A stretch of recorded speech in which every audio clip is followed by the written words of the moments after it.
बै बाथ्राखौ लानानै बेखौ केन्द्र खालामनानै हाग्रामा महिलारि जि थार्ड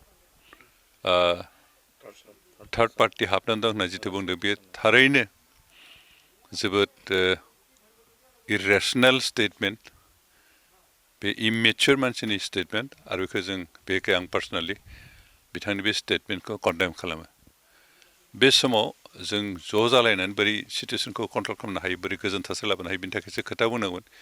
खिन्थु बिथाङा डिभिजिभ फर्स राजनितिक मुलाम्फानि थाखाय डिभिजिभ जिथु स्टेटमेन्ट होदों बेयो सासे लिडारनि खुगानिफ्राय बिदि जानाङामोन आरो बेनिखायनो बिथांनि जिथु स्टेटमेन्ट आं बेखौ कन्डेम खालामदों बिथाङा जिहेतु बिटिसिनि जि जा 26टा जनगोष्ठी दं बे 26टा जनगोष्ठीनि दैदेनगिरि आरो 26टा जनगोष्ठीया जयै गोरोबलायना थांना थानायनि बेबस्थाखौ बिथाङा सिन्था खालामना खामानि मावनांगौ खिन्थु बेखौ सिन्था खालामालासिनो मोनसे डिभाइड एन्ड रुल खालामलायनानै गावनि गादिखौ बासायना लाखिनायनि जि षड़जन्त्रजों बिथाङा खोथा बुंदों बे थारैनो जोंनि थाखाय मुगैथाव आरो बेखौ जों लुगैयाखैमोन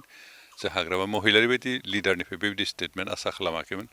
आरो बेनिखायनो बिथांखौ खावलायदों जाहाथे इन फिउचार बेबायदि डिभिजिभ सेन्टिमेन्ट लानानै जाहाथे खोथाफोरखौ बुङा खिन्थु गासैबो जाति जनगोष्ठीखौ गासैबो दल संगठनखौ नैबायदि सिटुवेसनाव बोरै फोथायलायना खामानि मावलांनो हायो बे बाथ्राखौ नोजोर होनो जाहाथे बिथाङा खामानिखौ आं बेखौनो खावलायबाय